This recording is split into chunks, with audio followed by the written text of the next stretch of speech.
can. You get out of here, man. All right. So, well, of course, this kind of get messed up, of course, but regardless, spawning in the top right-hand corner as our pink, or this color in the top right-hand corner, it will be Coca on Game 2 on Paradox. Game 1 going to members right here. And there we go. I don't know what that's about, but yeah, and we're going to get up our TLL resource panel going up right here. We got pink Protoss, which is going to be Coca. For the love of God. Orange Terran. Gonna be members. Did I introduce members? I probably didn't. Knowing me, and in the bottom left-hand corner will be members, so they have swapped positions. Not that it really matters. It's a perfectly symmetrical map, and what the hell does Steam want? You're right, Jamie. Dota equals life. Screw dinner. Now it's offline. So apparently my friend was like, dude, you should play Dota. Or you should go to the gym. But I'm like, you know what? No, I'm kind of in the middle of a live cast. I don't know how long it's going to take, and I just can't make it. And I was like, also, you should get on Dota right now, because you're not going to the gym tonight, so you should play Dota. And then it's like, well, fuck you, man. I'm going to eat some dinner. Well, fuck you, man, because Dota 2 is greater than gym, which is greater than dinner. So obviously, with that logic, you'd play Dota. Oh, and also, it's way greater than homework. So that's my logic on a Wednesday night. So again, gateway opening from Coca right now. Wouldn't expect otherwise. You know why? Because there's no reason to go a Forge Expand. Because there's no mines right here, as there would be a little box thingy on the left side right there that would tell us that. But yes. So what else do we have here? Gonna be going gas. Well, that's not gas first. You could go gas first, and that would, you know what, that's probably what the build would be. I bet I could come up with the build order by just watching. I bet you go gas, then barracks, then, like at like 12, you go like 12 gas or like 11 gas or something, and then you get your barracks. Then you go factory, command center, starport, make your 4 vultures, then throw down your second factory, and then pressure with like a two dropship push. Now that would be an interesting build. I don't know how well it would work. You probably have to, hammer it out. You probably have to iron it out a bit, but I don't think Protoss would be ready for that. Personally, I don't think they would be ready for it. Because really, Protoss plays in the dark, to be honest. I mean, again, another, balance issue. I mean, Terran gets the luxury of lifting off their gateway, if you want to call it that, and lift it off and check out what's happening in the Protoss base. Of course, they do sacrifice extra factories later on, but I mean, think about it, right? Throw down a second factory after your command center is thrown down, bam. You don't need a second factory because you already have your starport and 2 factories. That's what I think would be the most ridiculous build on this map, particularly considering that this map isn't massive. I mean, it's decent size, but I mean, once you get speed shuttles or dropships up to full capacity in their acceleration, you do a pretty good job. But anyway, it does have that double. They go for that gateway expand build, and the Cybercore is coming up quick now. And there was something that I've often pondered, right? Is the use of Scout. And in the interview of the player after this, because I'll go over an interview that we have after this, that it hasn't been released yet, but I'll pretty much summarize what the guy was saying. I won't tell you who yet, but essentially what they said was that scouts are like decent. It's kind of like a gamble, right? I mean, like, yes, it proves to be very effective in the circumstances that you can kill off a shuttle, but it's a random occurrence for you to just randomly run into a shuttle or a dropship or what have you. What doesn't matter. I guess it doesn't really matter what matchup it is, but goes off. Even overlords are pretty beefy. So if you could get the scouts with their AA damage, but I don't know. And I was going to say, he's actually looking, he's going to go for a fast scout account with +1. Doesn't look like it. He's going to be getting up that goon range right now. Going to be getting up the second gateway off these 2 bases. And we'll see what he can get off of this. Again, going to be hitting that 2 factories right now, and then going to be opting to go for the dropship. And once that's done, probably going to start siege mode. Actually, after this, look at siege mode, and probably mines, or that's done, get siege mode, and then probably tailor into a a macro-ish style, because I don't think, unless you're like terror bad, there is no possible way you can die within like the first 10 minutes of a. Well, first, how about every first 7 minutes? Because I feel like 10 could be wrong. But regardless, he's actually making a scout, so so he's actually making a scout. It did see a little bit awfully early to do that. I guess I just don't know the build order for 2 base arbs, so it could have been 2 base arbs if he threw down a Templar Archives, but with the +1, I feel like that's unnecessary. But I mean, at the same time, though, you could throw down a Tribune, an Arbiter, Templar Archives just as easily because he has so much gas right now. But anyway, the point is, ooh, these vultures could prove to be very disastrous right now. Members are looking in a really good position right now. Coca not really being able to do a super good job like in game 3 that I casted, where he was able to do a really nice job right here. But the scout, unfortunately, is going the wrong direction. He's not going to be able to intercept the dropship right here, and the vultures are actually getting into the probe line right now, unlike the other Terran player, and he's going to be able to two-shot these probes, and it's going to be fantastic. But it looks like by the end of it, he got like, one, maybe 7 or 8 probe kills. I mean, that's a pretty decent, sound, economic job right here. This scout has done nothing for its purpose yet. I'm not really sure if it's going to this map. While what he needs to do is he needs to be in a better position with this. He may think that he's going to go around the center. And again, this is the random factor that you have to put into the fact that if you go for the scout, is where's the Terran going to go? Are they going to go over on the top left and then turn right? Or are they going to go from the bottom right and then go up? Or are they going to go right through the center? And look at this. The scout just misses them. Just entirely just misses them. And that sucks. Because he has 2 tanks, or a tank and 6 vultures at his front door. Or 5 vultures. Wrong. I'm fine. 4 vultures. Whatever. I can't count units. But the fact of the matter is that he has units in his main base right now. And there's a tank. And there's a lot of mines. And he has no robo. And this sucks. Yeah, he was throwing down the Citadel. Oh, no. He has a robo coming up right now. Okay. And this is unfortunate. There's no way for these units to engage this tank right here. Goodbye, Mineral Line. Goodbye. Goodbye. Pot shot 1. Done. 2 probes down. Pot shot number 2. Done. And the probes are going to be pulled off right here. Massive economic damage being done to Coca right now. This is a beautiful play coming out of members right here. And again, Protoss can't really do anything about this because look at the timing. It comes out before the obstack comes out here. And maybe if you were going to go for that scout earlier on, then you got to scout with it. A scout does a scout, right? But I mean, Coca, you defended it, but I mean, a lot of damage being done to you at the same time. But at the same time, Coca doesn't have his base up, though. So it's hard to tell. To me. But he kept both dropships, so he can continue to be aggressing. And look at that. I didn't even see the drop, but this scout still has no kills.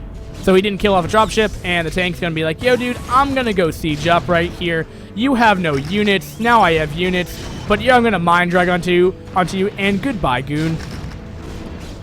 And that was well done. Wow. Wow.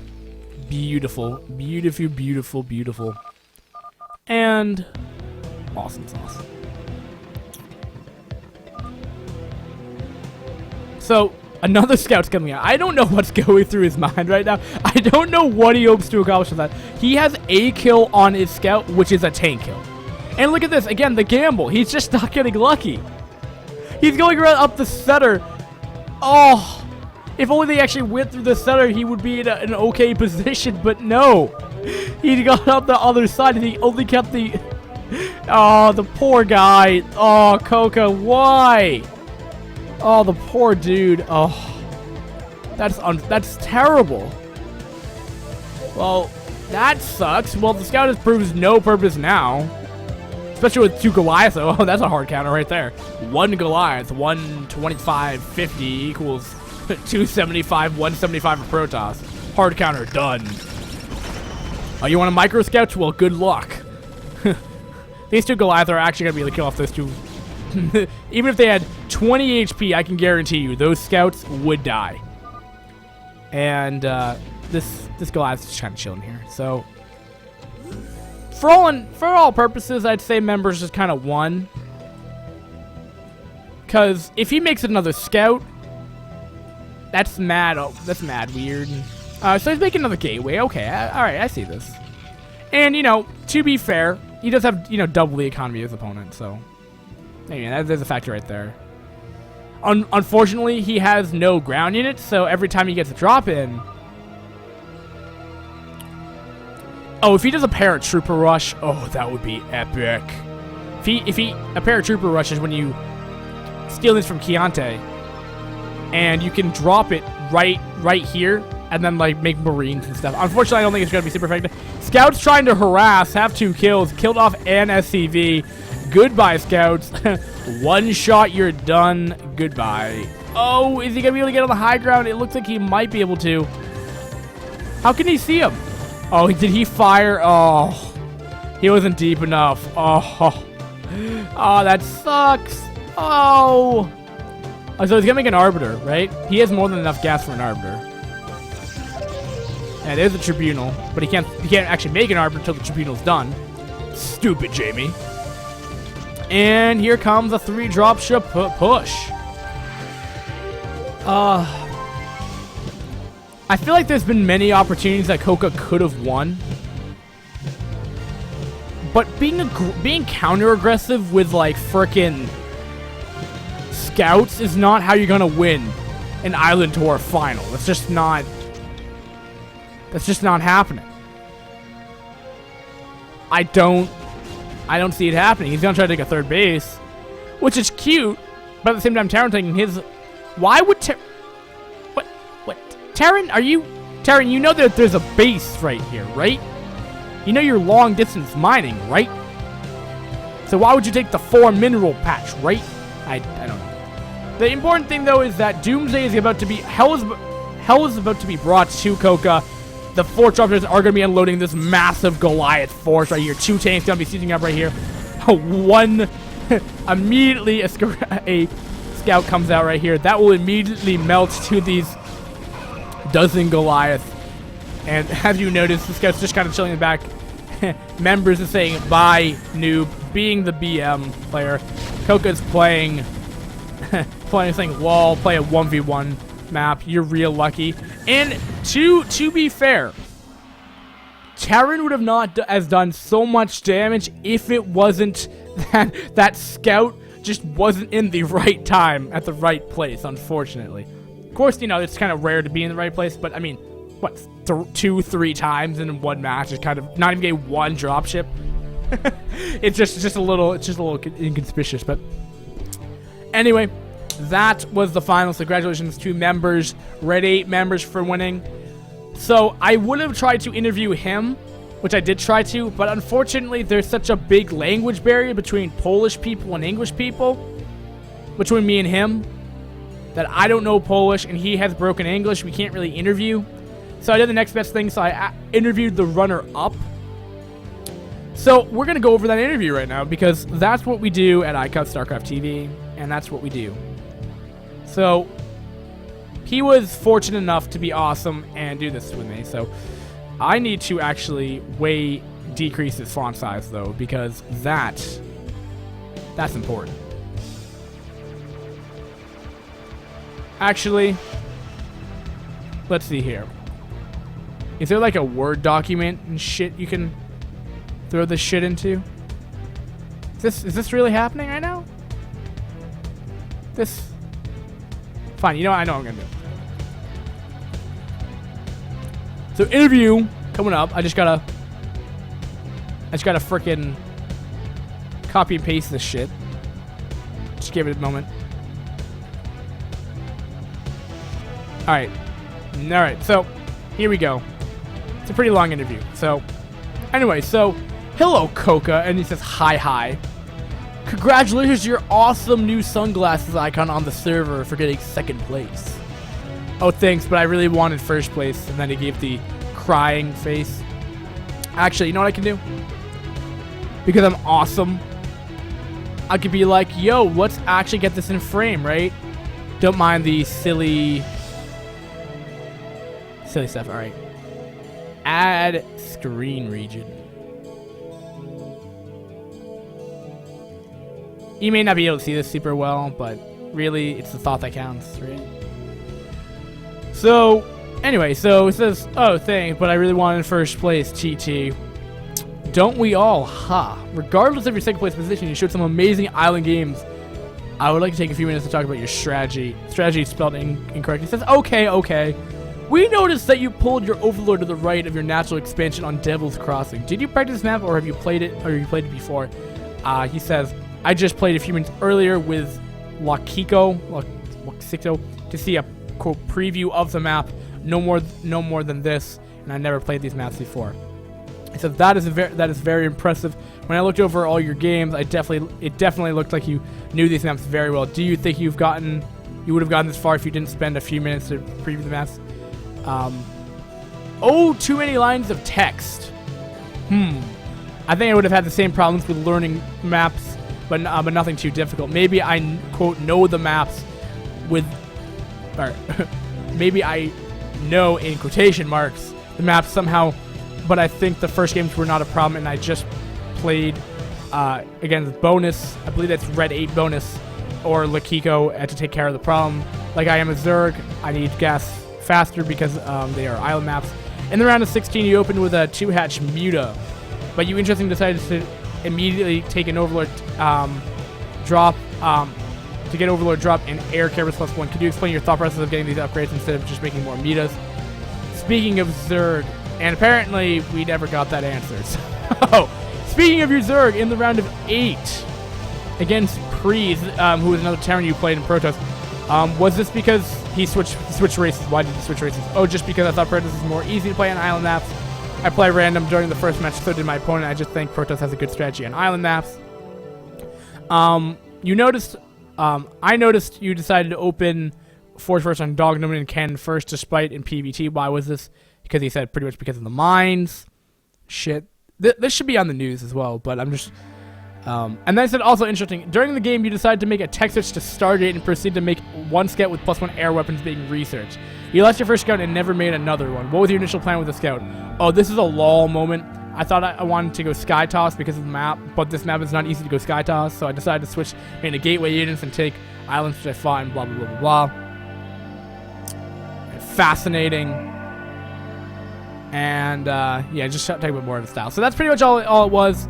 I didn't want to take too much of your time of the 4 people that are here still. But, yeah, guys, thanks for watching iCCup StarCraft TV. Again, all VODs will be on YouTube within the day.